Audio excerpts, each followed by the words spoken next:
हथियार नहीं हौसला जीतता है। ये बात सुनने में तो बड़ी अच्छी लगती है और काफी हद तक सही भी है। लेकिन जब ये बात पहली बार कही गई होगी तो जरूर आमने सामने की लड़ाई में मैदान पर उतरे सैनिकों के हौसले के बारे में कही गई होगी।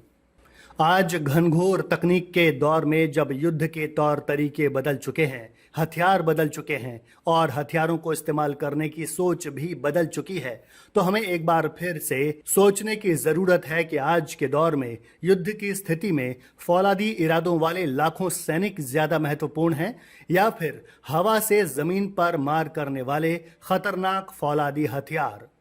2022 में शुरू हुआ रूस यूक्रेन युद्ध हो, भारत का ऑपरेशन सिंदूर हो या फिर हजारों किलोमीटर दूर से लड़ा जा रहा ईरान इजराइल युद्ध, ये बात लगातार साबित होती जा रही है कि अब युद्ध में पैदल सैनिकों की उतनी बड़ी भूमिका नहीं रह गई है जितनी कभी हुआ करती थी।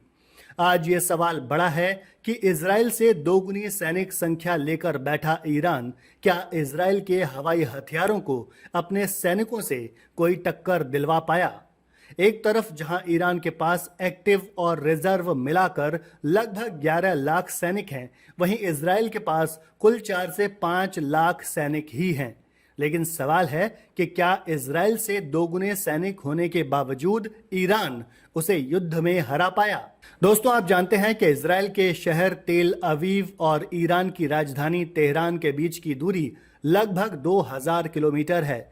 दोनों देशों के बीच कई देशों की जमीन पड़ती है, यानी दोनों देशों की भौगोलिक स्थिति ऐसी है कि दोनों देशों की थल सेनाओं के बीच कभी भी युद्ध हो ही नहीं सकता।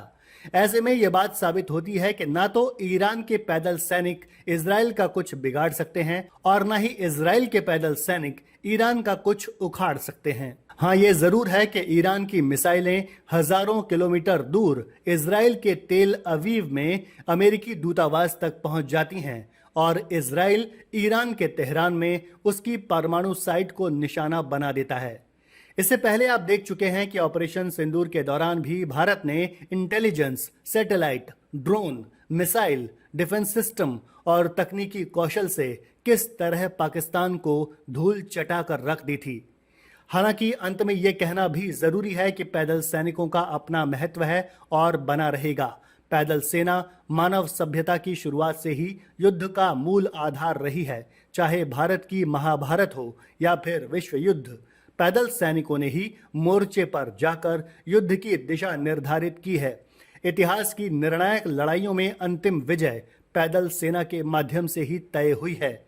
आज भले ही युद्ध तकनीक, तोपों या मिसाइलों से होता हो, लेकिन इलाके पर कब्जा करने या उसे सुरक्षित रखने का काम पैदल सैनिक ही करते हैं।